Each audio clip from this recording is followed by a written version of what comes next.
Bien, continuamos con la parte oratoria. Es momento ahora de hablar del uso de los datos públicos como herramienta de los recursos humanos. Cabe destacar que el uso de estos datos está totalmente subutilizada por parte de las empresas uruguayas y por eso fue creada una aplicación analítica que toma datos obtenidos del Instituto Uruguayo de Estadística y los muestra de una manera amena, revelando insights del mercado laboral uruguayo que estamos acostumbrados a analizar. En este caso, en la charla recibimos a 3 personas, a Josefina Lin, analista de Pedidos Ya, a Gastón Martínez, analista en este caso de Manpower, y a Alejandro Vila, analista del Banco Santander. Buenos días a todos. Mi nombre es Josefina Lin, tengo a mis compañeros Alejandro Vilas y Gastón Martínez, que en este momento está hablando con Mauricio. Los 3 somos economistas y estudiantes del Instituto CPE. El nombre del trabajo se llama El uso de datos públicos como herramientas para recursos humanos. El contexto, cómo salió este trabajo, es porque Mauricio un día nos propuso en un curso de Power BI, como trabajo final, hacer otro tipo de trabajo, trabajar con datos reales. Entonces nuestro trabajo fue en base a la encuesta continua de hogares y mostrarlo en una herramienta de visualización que es Power BI. Bueno, ¿cuál es el objetivo del trabajo? El objetivo principal es generar insights insights para negocios, explorando datos públicos, utilizando una herramienta de visualización. Bueno, ¿qué son datos públicos y qué son datos abiertos? Los datos abiertos cumplen con 3 atributos. El primero es la disponibilidad y acceso.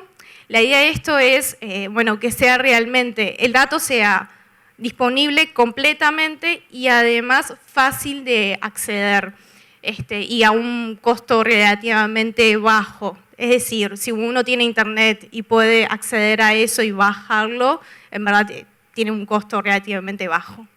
Reutilización y redistribución, el segundo atributo. Esto significa que tiene que estar legalmente abierto, es decir, que no debe tener ninguna restricción en cuanto a licencia. O sea, uno puede usar estos datos para uso comercial, por ejemplo. No debe de haber ningún tipo de restricción. Y además tiene que estar técnicamente abierto. ¿Qué significa? Que uno puede usarlo, por ejemplo, si está disponible en formato PDF, en verdad ahí ya tiene un cierto tipo de restricción. Creo que si todos trabajamos con datos, si una tabla está disponible en PDF, a los analistas nos matan porque, muchas complicaciones. Y el tercero es la participación universal, es decir, que todos deben poder acceder a estos datos y utilizarlos y no debe haber ningún tipo de discriminación. Y los datos públicos, en verdad, cumplen con el primer atributo y el tercero, porque no cumple con la reutilización y redistribución, porque a veces tienen este tipo de restricciones, capaz que tienen una tabla disponibilizada en PDF, entonces, este tipo de restricciones es lo que hace que sea público. Ahí les dejé un link de la definición de datos abiertos. Bueno, en unos casos de uso en el mundo. Hay una aplicación que se llama Landinsight que utiliza datos abiertos y además datos con propiedad, es decir, pagos. Y lo que hace es que hay algunos inmuebles que están en venta pero no están publicados. Entonces la idea es generar características mostrarle características instantáneas a los usuarios para poder evaluar tanto riesgos u oportunidades de compra. Y el segundo se llama Flycaster y flyontime.us.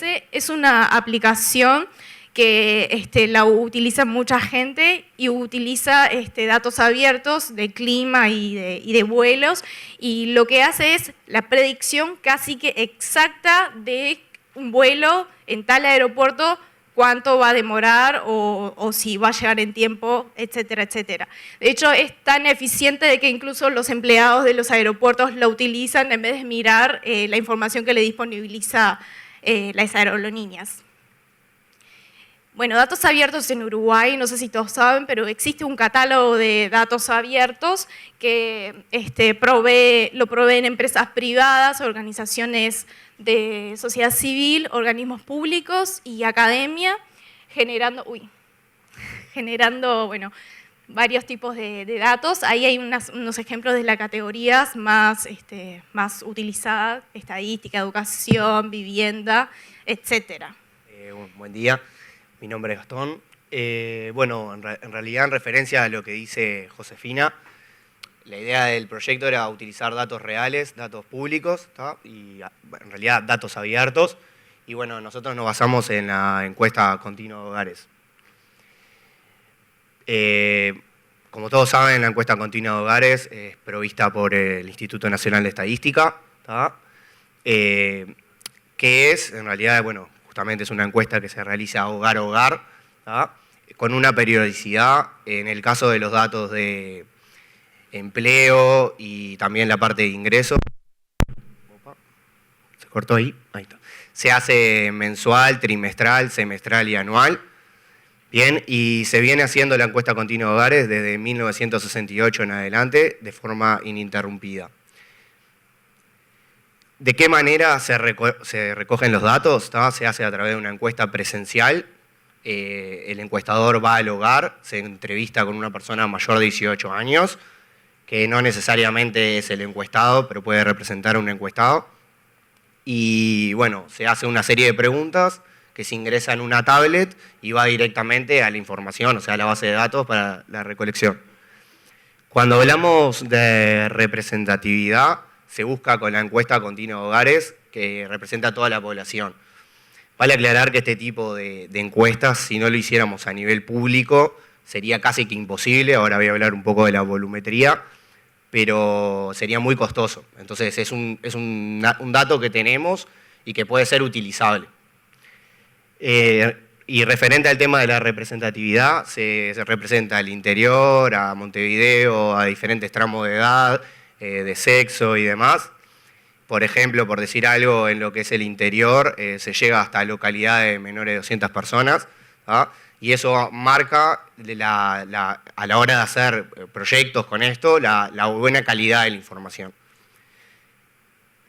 Existe incluso, en tema de la representatividad, una variable dentro de la encuesta continua de hogares que se llama peso ano, que lo que hace es, de alguna forma, bueno, el registro del encuestado, cuántas personas representa de la población. Los formatos de descarga que hay es en SAB, en DBF y en DAT. En Excel no está, pero bueno, se puede bajar a través de, en nuestro caso particular, lo bajamos a través de la herramienta de SAB, después lo subimos en R a Power BI. Y bueno, y también después de Power BI lo descargamos en Excel para hacer algunas cosas casuísticas. Y bueno, y contiene un diccionario de variables que básicamente explica qué es cada variable, ¿no? O sea, recordemos que la ASH tiene variables cualitativas y cuantitativas, y a las que son cualitativas tiene diferentes categorías, y por eso está bueno el diccionario de variables que explique que cada valor, o sea, cada posible respuesta de la variable. La volumetría que les hablaba hoy es muy grande. Tiene 108.600 registros, que son en realidad diferentes personas encuestadas, y tiene un total de 437 variables. O sea, por variable estamos hablando de, muchas de ellas son preguntas directamente, pero hay otras que, por ejemplo, se llaman variables agregadas, que son cálculos en función de estas variables. Opa, no sé ahí si pasa de... No estaría pasando. Ahí, bien. En cuanto a qué información tiene la SH, nosotros lo dividimos. Bueno, la SH está dividida en dos grandes núcleos, que es personas y hogar. O sea, información de la persona que fue encuestada, o la representación de la persona, y el hogar en sí mismo donde vive, ¿tá? Dentro de estos dos grandes ejes, existe como distintas dimensiones de lo que es, por ejemplo, en la variable persona, características de la persona, edad, sexo, ingreso, salud, o sea, distintas dimensiones, y lo mismo para el hogar. Por ejemplo, en el hogar mismo existe características del hogar, no sé, por ejemplo, de qué está hecho la vivienda, cuántas personas viven. Digo, a lo que apuntamos es que hay un gran volumen de información que muchas veces no se usa. O bueno, podría ser mucho más utilizable. Nosotros encontramos, por decir 3 ejemplos de aplicaciones de negocio. Uno es, bueno, del que vamos a hablar específicamente, que es la parte de recursos humanos, pero también encontramos 2 ejemplos adicionales, como puede ser proyectos de inversión o marketing, donde, por ejemplo, para los 2 casos sirve. Uno conoce, por ejemplo, el proyecto de inversión, conoces dónde vas a establecer, o por lo menos estás buscando dónde vas a establecer, y podés calcular la oferta agregada ahí de la zona, teniendo la cantidad de personas, el ingreso, el tipo de vivienda que viven, el nivel socioeconómico, o sea, da un gran nivel de información, y son datos que podemos acceder todos y explotarlos. En el caso de marketing, uno conoce su público objetivo, y bueno, en función del público objetivo que tengo, busco segmentando de la población dónde me conviene hacer mi campaña. En lo que es nuestro proyecto, el área y eje elegido fue persona, nos metimos directamente en la información personal, no del hogar. Y bueno, las dimensiones que creamos, o que trabajamos, mejor dicho, fueron identificación y características personales de la persona, obviamente sexo, edad.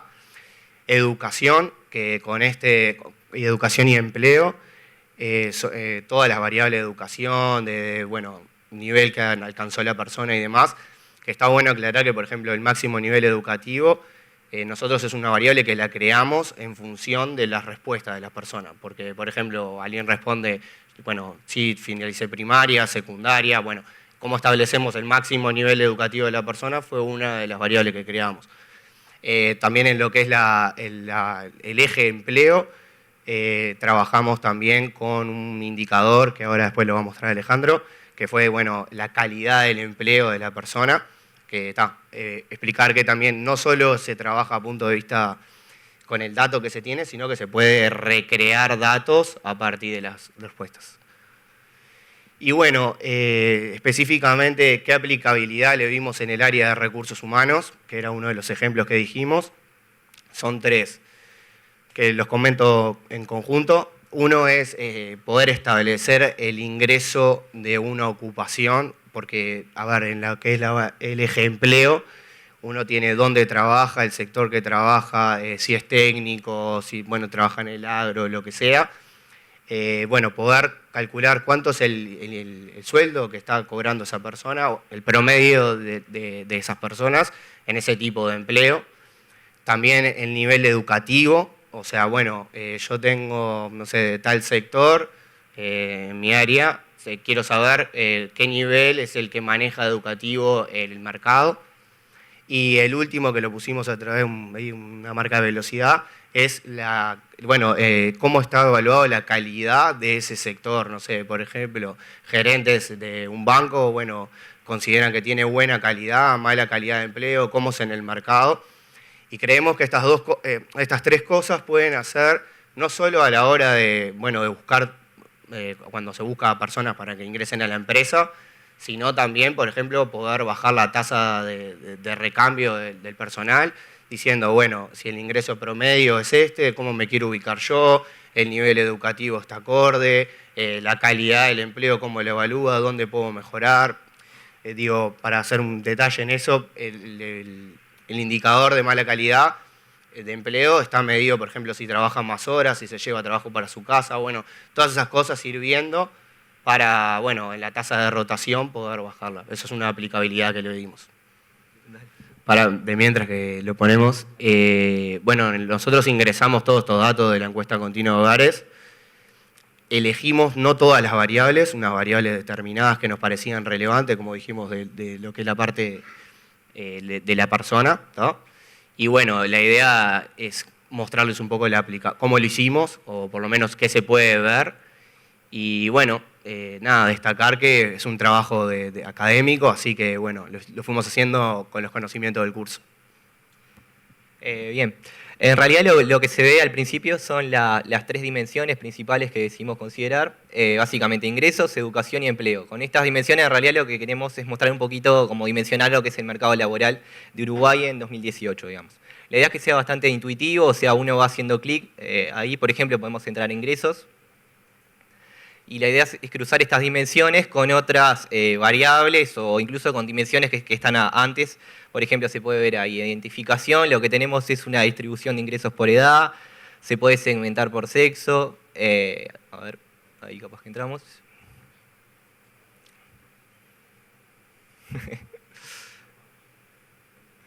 Al segmentar ahí, o sea, lo bueno es que todo esto es interactivo, ahí se puede ver un poco la brecha de género por edades, se puede ver también por departamento, modificar el tramo de edad, capaz que vamos a lo que es de educación, que está interesante.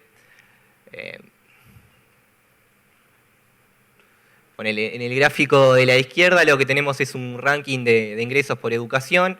Ahí se puede ver un poquito la recompensa que genera la educación en el ingreso. Vemos que obviamente posgrado finalizado es el que tiene mayor nivel de ingreso. Obviamente primaria incompleta, a medida que vamos avanzando el nivel educativo, tiene una recompensa en el ingreso. El gráfico de la derecha lo que se incorpora es la dimensión de promedio de años de educación y se ve la relación positiva claramente y llama la atención, por ejemplo, dos saltos que hay a nivel, el título universitario pega un salto en el ingreso y lo que es el posgrado finalizado también. Hay un poquito la recompensa que generan estos títulos en el mercado laboral, el hecho de terminarlos, digamos. Se puede hacer, por ejemplo, drill down y entrar a posgrado finalizado y... ahí.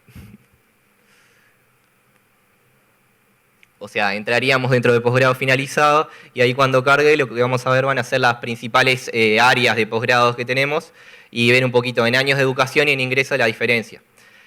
Por ejemplo, se puede ver que el posgrado finalizado en Ingeniería, Industria y Construcción es el que tiene mayor nivel de ingreso, también los de Agricultura, y abajo del todo en realidad estarían los posgrados de Educación, Humanidades y Artes.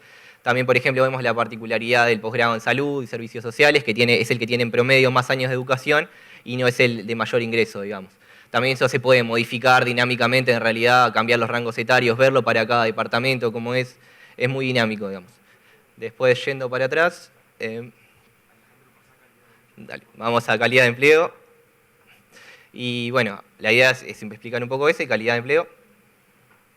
Y ahí vemos un poco lo que le contaba Gastón. Ahí no se ve muy bien, en realidad lo que tenemos, la parte de arriba son los filtros. Nosotros lo que hacemos es, definimos dos tipos de segmento. Por ejemplo, podemos tocar ubicación. Y por poner un ejemplo, ahí ponemos directores y gerentes. Abajo. Ese. Arriba. Bien. Abajo. Ahí ya sacaste. Bien, en realidad, mientras les voy contando, ahí no quedó igual. No quedó. En realidad, lo que vamos a ver son las métricas de calidad de empleo que explicaba Gastón. O sea, el indicador general de calidad de empleo es el que está ahí arriba y se puede desagregar en otros indicadores que, por ejemplo, pueden ser la carga mayor a 48 horas, que en el caso, por ejemplo, de los gerentes hombres, vamos a ver que es lo que dispara el indicador de mala calidad de empleo. También vemos el ingreso promedio y lo podemos comparar, por ejemplo, con las directoras y gerentas mujeres, por ejemplo. Y ahí vemos también el indicador de calidad de empleo. En realidad lo que vamos a ver es que ellas tienen una carga horaria mayor a 48 horas, no estaría siendo el principal indicador de la mala calidad de empleo en las gerentas mujeres, pero sí el hecho de llevar trabajo al hogar. Nos permite entender un poco cómo funcionaría cada segmento y se pueden hacer también comparaciones. Esto lo podemos llevar a departamentos, cambiar el rango etario también. Y dependiendo de la pregunta o el problema de investigación, el problema de negocio que tengamos, es muy fácil la forma de manipularlo y ver la información por la dinámica que tiene. Así que bueno, sería un poco eso. Bueno, como conclusión, es una frase que me parece muy interesante, que es que los datos es el nuevo oro de esta era o el nuevo petróleo, y en verdad, bueno, tenemos datos abiertos que tienen casi costo nulo en la accesibilidad y en la manipulación de ellos, y en verdad puede utilizarlos para casos de negocio y tomar decisiones no en base a supuestos o instintos, sino basados sobre datos. Muchas gracias.